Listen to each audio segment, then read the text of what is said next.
dirahmati oleh Allah. Assalamualaikum warahmatullahi wabarakatuh. Asam urat itu biasanya terkena kaki, biasanya itu kaki.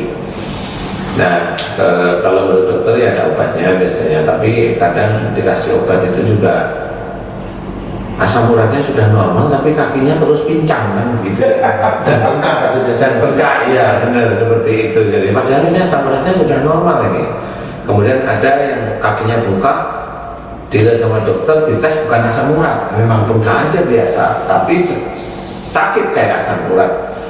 Nah ini biasanya kalau saya mengartikan dari sisi akhlak itu, insya Allah ya, insya Allah itu dalam mengatur rumah tangga, ini ada kekakuan, ada emosi. Ini kaki ini menyangga tubuh, jadi saya ibaratkan seperti seseorang yang menyangga di dalam kehidupan berkeluarga. Jadi kaki berhubungan dengan cara mengarahkan, cara mengolah keluarga. Jadi kalau ada asam urat biasanya di dalam mengatur rumah tangganya itu ada kekakuan dan emosi.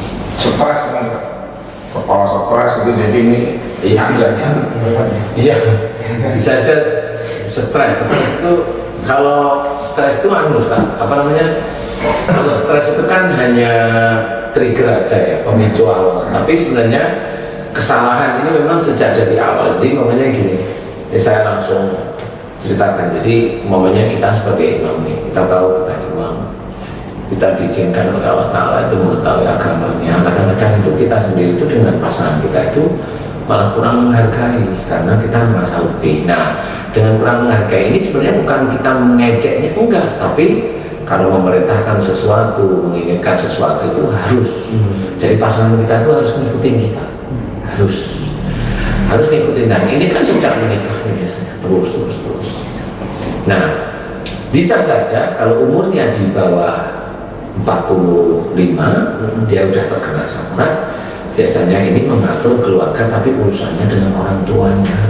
Jadi dia itu kan mengatur orang tuanya karena dia itu merasa mampu atau tidak mampu, tapi pada waktu dia nyuruh ayahnya atau ibunya makan itu harus ngikut gitu. Jadi kesannya itu memang dia ada kekakuan sama emosi kalau di dalam keseharian dalam mengatur rumah tangga. Mengatur itu ya termasuk ngajak makan, kemudian ngajak pergi, ya begitulah mengatur. Nah ini itu kan kalau memang sejak dulu itu kan terakumulasi, makanya ada orang-orang yang sudah seperti itu tapi oleh Allah Ta'ala masih dibiarkan. Karena yang selama ini saya amati, saya teliti itu orang-orang tertentu yang dia imannya bagus, dia sudah mulai menjalankan imannya bagus. Menjalankan maksudnya apa yang dia ketahui tentang sunnah Rasul, agama, tentang Quran, itu dia mulai jalankan. Nah, orang-orang ini itu memang kalau dia sudah mulai mencoba dekat sama Allah Ta'ala, nah ini penyakit dosa yang dulu lama terpendam itu malah dimunculkan oleh Allah Ta'ala, malah dimunculkan. Kenapa? Jadi istilahnya seseorang yang dia itu semakin dekat pada Allah Ta'ala, biasanya orang tersebut itu semakin gampang sekali sakit sebenarnya. Seorang yang agamanya bagus itu dalam arti agama bukan secara teori ya, bukan secara teori tetapi aplikatif. Jadi dia sudah mengerjakan. Bagaimana dia itu tahu tentang basmalah, dia kerjakan. Dia melakukan sesuatu, dia basmalah, menyelesaikan sesuatu, kemudian dia mencoba berdoa. Satu hari itu kalau dia mau tidur, namanya dia mohonkan kekurangannya pada Allah dengan ampunan, mohon ampun. Kalau dia merasa ujub, dia sombong, dia mohon ampun. Kemudian kalau hari ini diberi izin oleh Allah Ta'ala mengerjakan sesuatu, dia bersyukur karena Allah sudah. Orang-orang ini biasanya meningkat ya pasti, karena sudah selesai. Meningkatnya ini kadang kan kita itu kan nggak tahu yang kita kerjakan zaman dulu itu apa, lupa.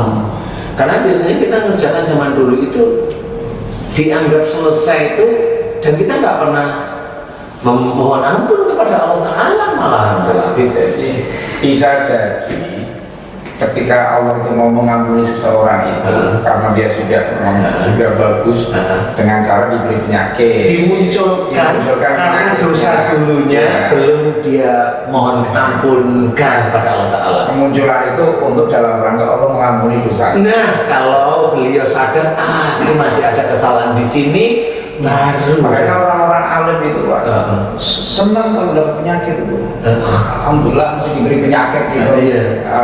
Asal jangan mati dulu. Tobatnya dulu saya. Jadi untuk menghapus, salah satu untuk menghapus dosa kita itu kan, salah satunya Mohon ampun ya. ketika kita ikhlas menjalani sakit itu dosa dia. Insya Allah, jadi intinya adalah tetap kita mohon ampun karena tahu, oh iya ya, ini kesalahan saya dulu nih. Makanya kalau kita sering sudah melihat acara kita itu kan tahu, oh rasa murad berarti saya keras, kaku, emosional dan keluarga. Suatu ketika muncul, terus ingat, senyum, iya dulu saya seperti itu. Jadi kekakuan itu berpengaruh pada kekakuan psikologi kita, kepribadian kita berpengaruh pada kekakuan fisiknya. Iya. Bisa lama-lama menjadi. Makanya itu kita dengarkan bahwa penyakit hati itu kan belum pernah ditemukan oleh siapapun yang menjadikan penyakit fisik. Ya. Penyakit hati. Padahal kalau penyakit hati itu kan kekakuan kan penyakit hati. Iya. Emosi itu kan penyakit hati.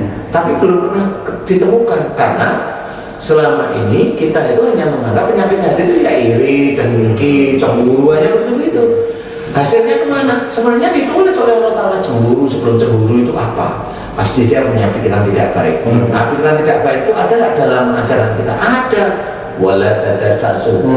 Jangan cari kesalahan. Nah, itu kan otak kita benar.